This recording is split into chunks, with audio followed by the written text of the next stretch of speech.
చేయడానికి అర్హత, గోదావరి మధ్యలో ఉన్న స్వామిని మీరు ముట్టుకోవడానికి అర్హత, కానీ దేవతలే పూజ చేస్తారు. అందుచేతను ఆ కుండల తీర్థంలో మీరు స్నానం చేయగానే ఆ కుండల తీర్థాలు మీ శరీరానికి తగలగానే మీకున్న దోషాలు నశిస్తున్నాయి, మీకున్న అనారోగ్యాలు నశిస్తున్నాయి. ఇంత విశిష్టమైన కుండల తీర్థం. ఏ కాకుండా ఈ కుండల తీర్థానికి మరొక విశిష్టత ఉంది. ఏమిటంటే రోజుకు 3 సార్లు రుచి మారుతూ ఉంటుంది, టేస్ట్ మారుతూ ఉంటుంది. ఎలాగంటే ఇప్పుడు వెళ్ళి స్నానం చేస్తే ఉప్పదనం వస్తే కనుక సముద్రుడు గోదావరి దగ్గరికి వచ్చాడు పాపాలు తీసుకెళ్ళాడు. మరలా 3 గంటల పోయాక 4 గంటల పోయాక మరలా వెళ్ళి స్నానం చేస్తే చప్పదనం వస్తే కనుక గోదావరి సముద్రంలో పడుతుంది. అలాగే ఈ గోదావరికే రుచులు మారుతుంది. కాశీలో ఉన్న గంగాదేవి దగ్గర నుంచి భూమండలంలో ఉన్న పుణ్య నదులన్నింటికి కూడా ఒకటే రుచులు మారవు. ఎందుచేతనంటే ఈ నదులన్నింటి దగ్గరికి కూడా సముద్రుడు వెళ్ళడు, ఈ గోదావరి దగ్గరికి సముద్రం వస్తుంది. అందుచేత ఈ నదులన్నీ కూడా ఈ గోదావరి దగ్గరికి వచ్చి ఇక్కడ పాపాలు వచ్చి మరలా యథాస్థానాలు, ఈ పాపాలన్నీ సముద్రం తీసుకుంటారు. అందుచేత ఈ కుండల తీర్థానికి అంత విశిష్టత. ఇప్పుడంటే వరద నీరు వల్ల ఎటువంటి రుచి తెలియదు. గోదావరి నార్మల్గా ఉన్నప్పుడు వచ్చి మీరు రుచులు చూడవచ్చు, టేస్ట్ తేడా.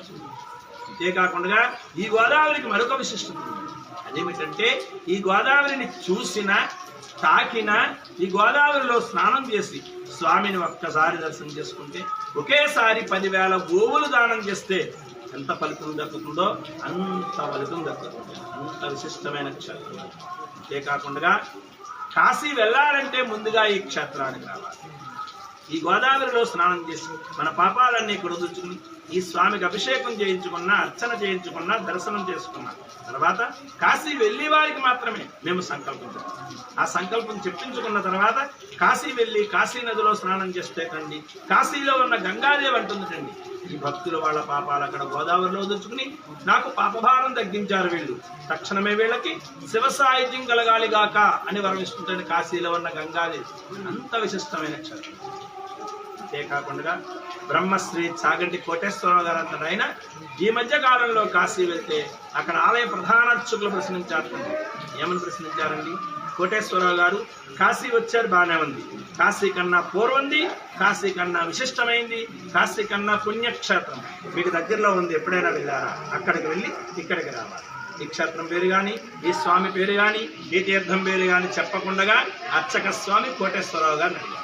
వెంటనే తిరిగి కోటేశ్వరరావు గారు అడుగుతున్నట్టండి, స్వామి ద్రాక్షారామమా అండి అని అడిగారండి కోటేశ్వరరావు. వెంటనే అర్చక స్వామి అన్నట్టండి, కోటేశ్వరరావు గారు నేనేం చెప్పాను మీరేమడుగుతున్నారు? నేను చెప్పింది కాశీ కన్నా పూర్వం, మీరు అడిగేది కాశీ తర్వాత. దక్ష ప్రజాపతి కాశీ తర్వాత యజ్ఞం చేయడం కోసం ద్రాక్షారామాన్ని నియమించారు. నేను చెప్పింది కాశీ కన్నా పూర్వంది కుండలేశ్వరం అనే క్షేత్రం. ఆ క్షేత్రానికి వెళ్ళి ఈ క్షేత్రానికి రావాలి. మేమే కాశీ నుండి సంవత్సరానికి ఒకసారి ఆ క్షేత్రానికి వెళ్ళి వస్తున్నాం. కాశీలో ఉన్న యాత్రికులు, కాశీలో ఉన్న అర్చకులు సంవత్సరానికి ఒక్కసారి క్షేత్రానికి వచ్చి ఈ గోదావరిలో స్నానం చేసి ఈ స్వామికి అభిషేకాలు, అర్చనలు, హారతులు ఆ రోజంతా జాగారం చేసి ఇక్కడ మరుసటి రోజు చుట్టుపక్కల క్షేత్రాలు దర్శించి మరలా కాశీ. అటువంటిది మీకు దగ్గరలో ఉండి కూడా మీరు వెళ్ళకపోతే ఎలా అని అడిగారు కోటేశ్వరరావు గారు అర్చక స్వామి. వెంటనే తిరిగి కోటేశ్వరరావు గారు అడుగుతున్నారు, స్వామి ఆ క్షేత్రం ఎక్కడుందండి చెప్పండి అని అడగగానే అర్చక స్వామి ఒక్క నవ్వు నవ్వి, కోటేశ్వరరావు గారు మీకు దగ్గరలో ఉన్న క్షేత్రమే మీకు తెలియలేదంటే ఎక్కడో కాశీలో ఉండి మేము సంవత్సరానికి ఒక్కసారి వెళ్తున్నాం, మీరు ఇన్ని ఉపన్యాసాలు చెప్తున్నారు, ఏ పురాణంలోనూ కూడా ఆ క్షేత్ర మహత్యం మీకు కనిపించలేదా అని చెప్పి కాశీలోనే కోటేశ్వరరావు గారి చేతికి అర్చక స్వామి కాశీఖండము, బ్రహ్మాండ పురాణము, భీమఖండము, గౌతమి గ్రంథము ఇలా 8 రకాల పురాణాలు ఆయన చేతి. ఈ పురాణాలన్నీ క్షుణ్ణంగా తిరగేది. ఆ క్షేత్రం గురించి క్షుణ్ణంగా తెలుసుకున్న తర్వాత ఆ క్షేత్రానికి వెళ్ళి ఈ క్షేత్రానికి వెళ్ళనగానే కోటేశ్వరరావు గారు ఈ కుండలేశ్వర స్వామి క్షేత్రం గురించి కాశీలో క్షుణ్ణంగా తెలుసుకుని తిరిగి వచ్చిన తర్వాత ఈ క్షేత్రానికి వచ్చారు. ఈ క్షేత్రానికి వచ్చి గోదావరిలో స్నానం చేసి ఈ స్వామికి అభిషేకం చేసుకున్నారు. ఎప్పుడు వచ్చారండి? ఆయన 2015 పుష్కరాలకు ముందు వచ్చారండి. ఆయన ఈ స్వామికి అభిషేకం చేసుకున్న తర్వాత ఈ గోదావరి తీరాన్ని అప్పట్లో ఆయన సొంత ఖర్చుతో 7 లక్షలు ఖర్చు పెట్టి ఒక స్నానాల దేవు కట్టించారండి కోటేశ్వరరావు గారు ఈ గోదావరి తీరాన్ని. అంతేకాకుండా అప్పట్లోనే ఇక్కడ దగ్గరలో యానంలో ఉపన్యాసం చెప్తూ ఈ క్షేత్రం గురించి చెప్పడం జరిగింది. ఆయన అప్పుడు చెప్తే ఈ మధ్యకాలంలో మన కార్తీక మాసంలో ఒక భక్తుడు ఆయన చెప్పిన వ్యాఖ్యానాన్ని ఇన్స్టాగ్రామ్లో పెట్టారు. తక్షణమే 50 లక్షల మంది చూశారు. అప్పటి నుంచి ఈ క్షేత్రానికి భక్తుల తాకిడి పెరిగిందండి. అంత విశిష్టమైన క్షేత్రం అండి. అంతేకాకుండా విష్ణుమూర్తికి 10 అవతారాలు ఎలాగో ఆయనకి యుగానుక అవతారం. ఈశ్వరుడికి 363 శివలీలలు, దీనికి రోజుకో లీల. అయితే మా పూర్వీకులు పురాణాలు తెలియస్తే మా పూర్వీకులు దొరికినవి 24 శివలీలలు దొరికాయి. ఆ 24 శివలీలలో కూడా ఆలయ గోపురం మీద శిల్పాల కింద నిర్మించారు. శివలీలలే కాకుండా శక్తిపీఠాలు, నవగ్రహాలు, అష్టదిక్పాలు, మొత్తం 70 శిల్పాలు ఆలయ గోపురం మీద. ఇన్ని శివలీలలు, ఇన్ని శిల్పాలతో ఆలయ గోపురం మన ప్రపంచంలో ఇదే మొట్టమొదటి ఆలయం.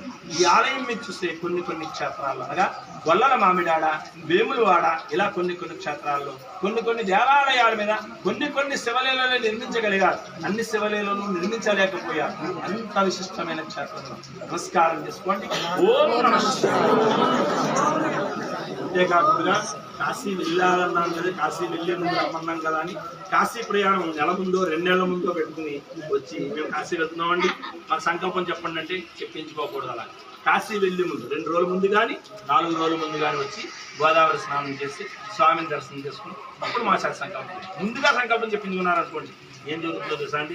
ముందుగా సంకల్పం చెప్పించుకున్నారంటే మీరు సంకల్పం చెప్పించుకున్నప్పటి నుంచి కాశీ వెళ్ళేంత వరకు కూడా నిష్ఠగా ఉండాలి. అయ్యప్ప మాల ఎలా ఉంటుందో అంత నిష్ఠగా ఉండాలి. ఉండగలరా? లేరు, ఉండలేదు. అదొకటి అలా ఉంచండి.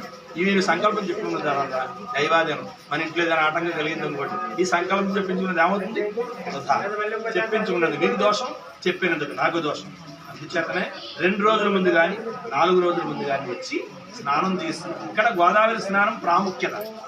స్నానం చేసిన తర్వాతే స్వామిని దర్శనం. అంత విశిష్టమైన నమస్కారం.